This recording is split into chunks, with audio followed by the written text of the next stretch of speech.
Aku menikah dengan pria yang kucintai, tetapi sejak hari pertama tinggal di rumah keluarganya, aku tidak pernah benar-benar dianggap bagian dari mereka. Setiap kali waktu makan tiba, aku selalu diminta makan sendirian di dapur karena ibu mertuaku merasa aku tidak pantas duduk di meja makan bersama keluarga mereka. Aku menelan semua penghinaan itu diam-diam, sampai suatu hari beberapa orang datang mencari aku, dan semuanya berubah. Sebelum lanjut, saya mau mengucapkan terima kasih karena support kecil dari kamu sangat berarti buat channel ini. Klik subscribe dan aktifkan notifikasi. Ngomong-ngomong, kamu lagi nonton dari kota mana? Sejak menikah dengan Ardi, aku mulai memahami bahwa rumah besar tempat kami tinggal ternyata tidak pernah benar-benar terasa seperti rumah untukku. Rumah itu selalu ramai, tetapi anehnya aku sering merasa seperti tamu yang hanya kebetulan singgah terlalu lama. Pada malam pertama setelah pernikahan, ketika semua orang berkumpul untuk makan malam, aku berjalan ke arah meja makan dengan perasaan gugup sekaligus ingin mencoba menyesuaikan diri. Meja makan itu besar, kayunya mengkilap, penuh dengan lauk yang terlihat lezat. Ibu mertua, Bu Ratna, duduk di ujung meja dengan wajah yang selalu tampak rapi dan sedikit dingin. Ayah mertua, Pak Surya, membaca sesuatu di telepon genggamnya. Adik iparku, Dimas dan Nita, bercanda satu sama lain. Aku berdiri sebentar sambil tersenyum kecil. Aku pikir seseorang akan memanggilku untuk duduk. Tetapi Bu Ratna menatapku sekilas lalu berkata dengan nada datar, "Kalau kamu mau makan, ambil saja di dapur." Aku sempat tidak yakin apakah aku salah dengar.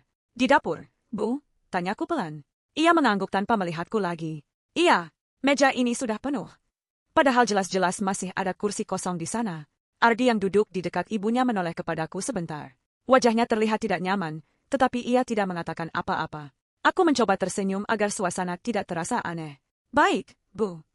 Aku berjalan ke dapur dengan langkah pelan, mengambil piring sendiri, lalu duduk di kursi kecil dekat kompor. Dari dapur aku masih bisa mendengar suara tawa dari ruang makan. Sendok beradu dengan piring. Obrolan ringan. Kehangatan yang seharusnya juga bisa kurasakan. Aku makan sendirian malam itu. Dan tanpa kusadari, itu bukan yang terakhir. Itu baru awal dari kebiasaan yang akan terus berulang. Beberapa hari setelah kejadian makan malam pertama itu, aku mulai menyadari bahwa yang terjadi bukan kebetulan. Itu memang aturan tidak tertulis di rumah ini. Setiap kali waktu makan tiba, Bu Ratna selalu mengatakan hal yang hampir sama. "Sari, kalau kamu lapar, makan saja di dapur." Nada suaranya selalu terdengar biasa saja, bahkan kadang seperti ramah. Tetapi entah kenapa kata-kata itu terasa seperti dinding yang memisahkan aku dari mereka. Suatu siang aku mencoba duduk sebentar di kursi ruang makan sebelum makanan disajikan. Nita yang lewat menatapku sekilas lalu tersenyum tipis. "Mbak, biasanya makan di dapur kan?" katanya ringan. Aku langsung berdiri lagi. "Iya. Aku cuma menunggu Ardi." Tidak lama kemudian Bu Ratna datang membawa mangkuk sup. Ia berhenti sejenak ketika melihatku berdiri di dekat meja. "Kenapa tidak di dapur saja?" tanyanya sambil meletakkan mangkuk di meja. Aku mencoba tersenyum. "Saya pikir mau makan bersama saja, Bu." Ia menatapku sebentar, lalu menghela napas pelan. "Sari, kamu harus mengerti. Keluarga kami sudah terbiasa seperti ini. Kami sering kedatangan relasi bisnis ayah Ardi. Kalau terlalu banyak orang di meja makan nanti terlihat kurang rapi." Aku sebenarnya tidak benar-benar mengerti maksudnya. Tetapi aku tetap mengangguk. "Baik, Bu." Dari ruang tamu aku mendengar suara Pak Surya berbicara dengan seseorang di telepon tentang proyek toko mereka. Bu Ratna menoleh ke arah ruang tamu lalu kembali menatapku. "Lagi pula kamu pasti lebih nyaman makan di dapur. Tidak usah merasa canggung." Kata-katanya terdengar seperti saran, tetapi rasanya seperti keputusan yang tidak bisa ditolak. Malam itu aku kembali makan sendirian di dapur. Ardi datang sebentar setelah selesai makan di meja. Ia berdiri di ambang pintu dapur sambil menatapku yang sedang menyendok nasi. "Maaf ya," katanya pelan. Aku tersenyum agar ia tidak merasa bersalah. "Tidak apa-apa. Aku sudah terbiasa makan di dapur sejak kecil." Ia mengangguk, tetapi ekspresi wajahnya menunjukkan bahwa ia tahu sebenarnya itu bukan hal yang biasa. Beberapa minggu kemudian aku mulai mengerti satu hal lagi tentang rumah ini. Ibu mertua sangat peduli dengan apa yang orang lain pikirkan tentang keluarganya. Setiap kali ada tamu datang, rumah langsung berubah seperti panggung yang harus terlihat sempurna. Siang itu aku sedang menjahit di kamar ketika Bu Ratna mengetuk pintu. Ketukannya tidak keras, tetapi cukup membuatku berhenti bekerja. "Sari, kamu di dalam?" suaranya terdengar dari luar. "Iya, Bu." Aku membuka pintu. Ia berdiri dengan pakaian yang sangat rapi, seolah sedang bersiap menghadiri acara penting. "Nanti sore ada tamu ayah Ardi datang ke rumah," katanya sambil merapikan gelang di tangannya. Aku mengangguk. "Baik, Bu." Ia menatapku beberapa detik sebelum melanjutkan kalimatnya. "Jadi, kalau tamu sudah datang, kamu tidak perlu keluar kamar dulu." Aku sempat terdiam. "Maksudnya?" Ia tersenyum tipis, tetapi matanya tetap dingin. "Mereka orang-orang penting. Relasi bisnis keluarga. Tidak perlu terlalu banyak orang di ruang tamu." Aku tahu maksudnya. Aku hanya tidak ingin memahaminya terlalu cepat. Baik, Bu, jawabku pelan. Sore hari rumah mulai ramai. Dari kamar aku mendengar suara mobil berhenti di depan rumah, lalu suara orang-orang masuk sambil tertawa. Suara Pak Surya terdengar sangat ramah. Silakan duduk, Pak Anton. Lama tidak bertemu. Aku duduk di kursi dekat jendela kamar sambil memegang kain yang tadi sedang kujahit. Dari sela pintu yang sedikit terbuka aku bisa melihat bayangan orang-orang berjalan melewati lorong rumah. Tidak lama kemudian Ardi masuk ke kamar. Ia terlihat sedikit terburu-buru. Kamu tidak keluar? Tanyanya pelan. Aku tersenyum kecil. Ibumu bilang aku sebaiknya di kamar saja. Ardi menghela napas. Ia duduk di tepi tempat tidur. Aku sebenarnya ingin mengenalkan kamu ke mereka. Aku menatapnya lalu berkata pelan. Tidak apa-apa. Fokus saja ke usahamu. Itu yang paling penting sekarang. Ia tidak menjawab. Di luar kamar, suara tawa para tamu terdengar semakin keras. Dan aku tetap berada di dalam kamar, seperti seseorang yang tidak seharusnya terlihat. Hari-hari di rumah itu akhirnya berjalan dengan pola yang hampir selalu sama. Pagi hari aku membantu sedikit pekerjaan rumah, siang hari aku menjahit, dan setiap waktu makan tiba aku otomatis menuju dapur tanpa perlu disuruh lagi. Lama-lama dapur itu terasa seperti ruang kecil yang diam-diam menjadi wilayahku sendiri. Tidak ada meja makan besar di sana, hanya meja kayu kecil yang sudah agak kusam. Di sudut ruangan ada jendela yang menghadap halaman belakang. Dari jendela itu aku sering melihat pohon mangga yang berdiri sendirian, sama seperti perasaanku di rumah ini. Siang itu aku sedang makan sendirian ketika Nita masuk ke dapur mengambil minum. Ia membuka kulkas lalu menoleh kepadaku yang sedang duduk di kursi kecil. Mbak Sari, kamu selalu makan di sini ya? Katanya sambil mengambil botol air dingin. Aku tersenyum kecil. Iya, sudah biasa. Nita mengangkat bahu. Ya lebih enak juga sih. Di meja makan kadang ribut. Ia lalu pergi begitu saja tanpa benar-benar menunggu jawabanku. Setelah ia pergi, dapur kembali sunyi. Aku melanjutkan makan sambil memikirkan usaha kecil yang sedang dirintis Ardi. Beberapa bulan terakhir Ardi benar-benar bekerja keras. Ia sering pulang malam karena harus mengurus toko bahan bangunan milik keluarganya. Suatu malam Ardi masuk ke dapur ketika aku sedang mencuci piring. Ia berdiri di belakangku cukup lama sebelum akhirnya berbicara. Aku tahu ibu sering memperlakukan kamu tidak adil. Aku menghentikan gerakan tanganku. Air keran masih mengalir pelan. Ardi, jangan dipikirkan terlalu berat. Ia menggeleng pelan. Aku cuma belum bisa banyak bicara karena usaha ini masih bergantung pada keluarga. Aku menoleh kepadanya dan tersenyum. Aku menikah dengan kamu bukan karena rumah ini, bukan karena usaha keluargamu. Aku hanya ingin kita berjuang bersama. Ardi menatapku lama. Di wajahnya ada rasa bersalah yang tidak pernah benar-benar ia ucapkan. Malam itu aku kembali menyadari satu hal sederhana. Aku mungkin tidak punya tempat di meja makan keluarga ini, tetapi aku masih punya alasan untuk bertahan. Alasan itu adalah Ardi. Tidak banyak orang di rumah itu yang benar-benar tahu apa yang kulakukan setiap hari di kamar. Bagi Bu Ratna, aku mungkin hanya menantu yang lebih sering diam dan tidak banyak membantu usaha keluarga. Padahal hampir setiap siang aku duduk di depan mesin jahit kecil di sudut kamar sambil menggambar desain pakaian di buku sketsa yang sudah hampir penuh. Menjahit sebenarnya sudah menjadi bagian hidupku sejak kecil. Ibuku dulu seorang penjahit sederhana di kampung. Dari beliaulah aku belajar memegang jarum, mengukur kain, dan membayangkan bagaimana sepotong kain bisa berubah menjadi sesuatu yang indah. Suatu siang Ardi masuk ke kamar ketika aku sedang memotong kain. Ia berdiri di belakangku sambil memperhatikan pola yang sedang kugambar. Ini desain baru lagi, tanyanya penasaran. Aku mengangguk sambil tersenyum. Aku ingin mencoba model gaun yang lebih sederhana tapi tetap elegan. Ardi mengambil salah satu sketsa di meja. Ia memperhatikannya beberapa detik lalu berkata, aku selalu heran kenapa kamu tidak mencoba menjual desainmu lebih serius. Aku tertawa kecil. Siapa yang mau membeli desain dari orang yang bahkan tidak dianggap di rumah sendiri? Ardi menggeleng pelan. Bakat tetap bakat. Sari, tidak peduli siapa yang melihat atau tidak. Beberapa bulan terakhir aku mulai mengunggah beberapa foto hasil jahitanku di internet. Tidak banyak yang melihatnya. Kadang hanya beberapa orang yang memberi komentar atau tanda suka. Tetapi itu sudah cukup membuatku merasa bahwa apa yang kulakukan tidak sepenuhnya sia-sia. Sore itu ketika aku sedang menjahit, Bu Ratna lewat di depan kamar dan berhenti sebentar. Ia melihat mesin jahitku lalu bertanya dengan nada datar. Kamu masih menjahit begitu saja? Aku mengangguk. Iya, Bu. Hanya pekerjaan kecil. Ia mengangguk pelan lalu berkata, yang penting jangan sampai mengganggu pekerjaan rumah. Setelah itu ia pergi tanpa menunggu jawabanku. Aku kembali menunduk melihat kain di tanganku. Tidak ada yang tahu bahwa dari kamar kecil itu, dari mesin jahit sederhana itu, perlahan aku sedang membangun sesuatu yang mungkin suatu hari akan mengubah segalanya. Hari itu sebenarnya dimulai seperti hari-hari biasa. Pagi hari rumah terasa cukup tenang. Pak Surya sudah pergi ke toko bahan bangunan sejak pagi. Ardi ikut bersamanya untuk membantu mengurus pesanan, sementara Bu Ratna sibuk menyapu halaman depan. Aku berada di kamar seperti biasa, duduk di depan mesin jahit sambil menyelesaikan satu gaun yang sudah hampir selesai. Kainnya berwarna biru lembut, salah satu desain yang paling kusukai. Aku bahkan sempat memotret gaun itu untuk diunggah ke internet seperti yang sering kulakukan. Tidak lama setelah itu aku mendengar suara mobil berhenti di depan rumah. Awalnya aku tidak terlalu memperhatikan karena rumah ini memang sering kedatangan orang yang berhubungan dengan usaha keluarga.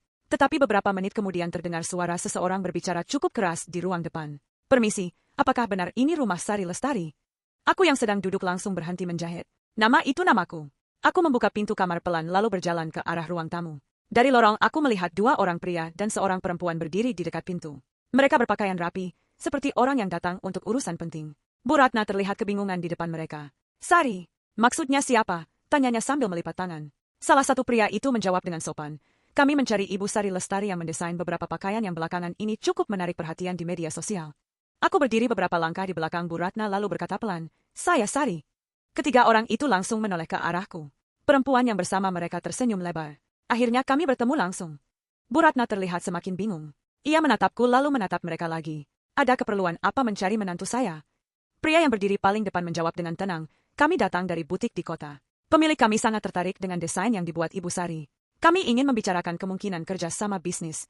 Kata-kata itu membuat ruang tamu tiba-tiba terasa sangat sunyi. Bu Ratna menatapku seolah baru pertama kali benar-benar melihatku.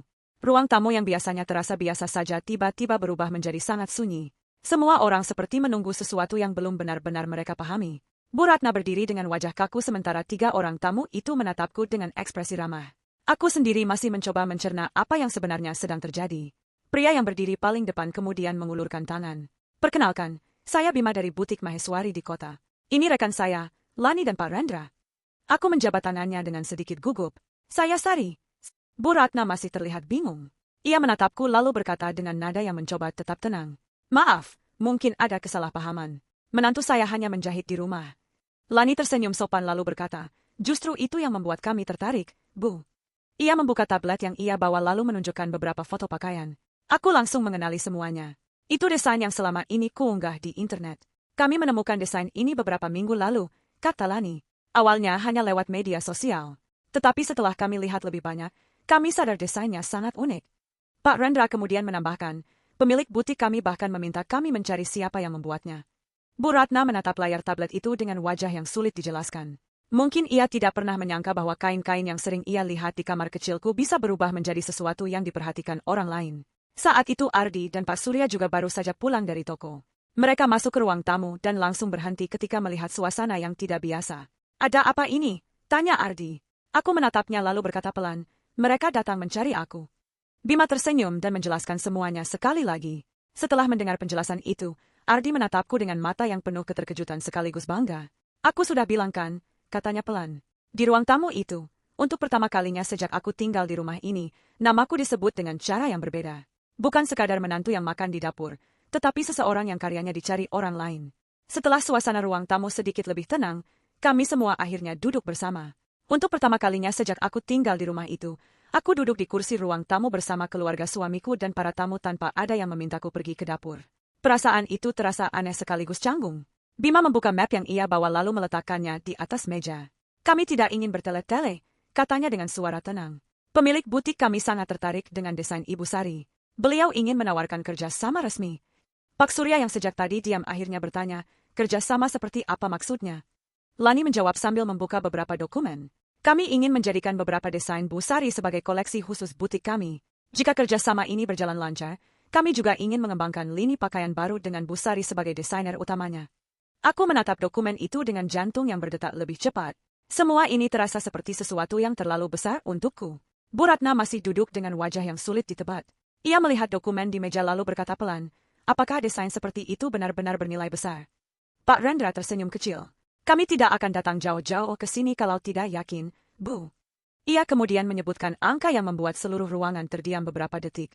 Nilai kerjasama itu jauh lebih besar daripada yang pernah kubayangkan. Bahkan mungkin lebih besar daripada keuntungan usaha keluarga mereka selama beberapa bulan. Ardi menoleh kepadaku dengan mata yang berbinar. "Sari, ini kesempatan besar." Aku menarik napas panjang. Tanganku masih sedikit gemetar ketika menyentuh dokumen di meja. Bima lalu berkata dengan ramah, "Kami tidak meminta jawaban sekarang. Kami hanya ingin memastikan bahwa orang yang membuat desain ini benar-benar ada." Ia tersenyum lalu menambahkan, "Dan sekarang kami tahu bahwa Bu Sari bukan hanya ada, tetapi juga sangat berbakat." Semua mata di ruangan itu tiba-tiba tertuju kepadaku. termasuk Bu Ratna yang sejak tadi hampir tidak mengatakan apa-apa. Setelah angka kerjasama itu disebutkan, suasana ruang tamu berubah menjadi sangat berbeda. Pak Surya yang biasanya terlihat tenang bahkan sampai bersandar lebih dalam di kursinya, seolah masih mencoba memastikan bahwa ia tidak salah dengar. Ardi duduk di sampingku dengan ekspresi yang campur aduk antara bangga, kaget, dan tidak percaya. Sementara itu Bu Ratna hanya diam. Ia duduk dengan punggung tegak seperti biasa, tetapi wajahnya tidak lagi terlihat setenang tadi. Matanya beberapa kali berpindah dari dokumen di meja, lalu ke arahku. Seolah ia sedang mencoba memahami sesuatu yang selama ini tidak pernah ia lihat. Bima kembali berbicara dengan suara santai. Kami sudah mengamati desain Bu Sari cukup lama. Banyak orang menyukai potongannya yang sederhana tetapi tetap elegan. Lani menambahkan sambil tersenyum, beberapa pelanggan kami bahkan bertanya siapa desainer di baliknya. Ardi tertawa kecil sambil menatapku. Aku sudah bilang dari dulu kalau desainnya bagus. Pak Surya kemudian menatapku dengan ekspresi baru yang belum pernah kulihat sebelumnya. Sari, kamu membuat semua itu dari rumah ini, tanyanya. Aku mengangguk pelan. Iya, Pak, dari kamar. Beberapa detik tidak ada yang berbicara. Lalu Pak Rendra berkata dengan nada penuh penghargaan, jarang sekali kami menemukan desainer yang bekerja dengan ketulusan seperti ini. Ia menatapku lalu melanjutkan, kami benar-benar berharap bisa bekerja sama dengan Ibu. Saat itu aku melihat Bu Ratna menarik napas pelan. Ia akhirnya berbicara setelah lama diam.